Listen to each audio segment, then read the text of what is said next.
Hey everyone, there's a lot of talk these days about how China is changing the world with a lot of its exports and the way it controls its currency, and that's getting a lot of play in the news. And some of that discussion is really thick. It's really heavy. A lot of it's really theoretical when it comes to monetary policy and that kind of stuff. And how does that affect us, the Canadian real estate investor on the street? Well, I want to talk to you briefly about something here. This mall, I'm in Oakville, Ontario, and this is a new mall that's going up in the area. And this mall really stands out to me for a few reasons. I want to show you this mall, and then I'll talk about it a little bit. So this mall's pretty new. It's still not even full of stores. I'll just pan around here. That's a Shoeless Joe's over there. Right here is a Sherwin-Williams paint store. That's actually one of the stores actually selling product. Then there's an animal hospital, so a service company here, an orthodontist, another service company, a spa, another service company. Licks is opening up right here. Then there's a Pho Me here, a Vietnamese food service company. Then there's a medical center here. Then there's Pizza over here. There's Great Clips, a haircutting place. There's Subway is right over here. RBC Insurance, another service-based provider here. Dry Cleaning, another service-based company. Sushi, food service. M&M Meat Shop, so they're actually a food service. And then there's your staple, the Shoppers Drug Mart here. And then around on this side on the mall here is your TD Bank in the corner here, and then of course your Starbucks coffee over here. So this really kind of strikes home for me a little bit, because I remember growing up, I grew up in Mississauga, and there was a mall just down the street from us, a little bit bigger than this, but inside that mall, it wasn't huge, but inside that mall had two big kind of department stores, a Kmart and an Eaton's.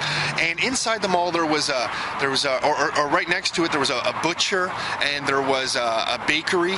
And inside the mall there was a jewelry store. There was also two different furniture stores. There was a men's fashion store selling men's suits and clothing. There was a woman's fashion store selling women's clothing. There was two different shoe stores inside that mall, all selling different products. And when I look at these malls today, if you kind of pan along this mall again, very few of these stores, actually there's only one store here that's selling product, this paint store, along with Shoppers Drug Mart behind me here. And as a Canadian real estate investor, that brings up some trends that are going on, some global trends that are affecting us on the streets here, that when you're investing in property, you have to be aware of, because this changes things, especially when you're trying to time the market. This kind of change in our economy changes the types of jobs that people are getting, changes the type of income that people are making. So when you're timing real estate, especially if you're trying to flip, if you're buying real estate and then trying to quickly sell it for a profit, you need to get really good at timing the market. And if you're buying commercial real estate, you need to be aware of these changes. If you're getting into commercial real estate, these changes in our economic structure really can take an effect on you. And it's something that we're going to be sharing more with Rockstar Inner Circle members in the next couple months. The April CD we're mailing out to all members this month is with one of the best timing experts that we found from the US. He writes a really good real estate timing letter, and we've interviewed him for an hour. We're going to be sharing that with all Rockstar Inner Circle members. And the following month in May, we're going to be sharing a Canadian commercial real estate expert who's been in the business for a couple decades is going to share his information and how the changes he's seen in the commercial space in Canada, and what that means to different investors, and how different investors are taking advantage of some of those changes.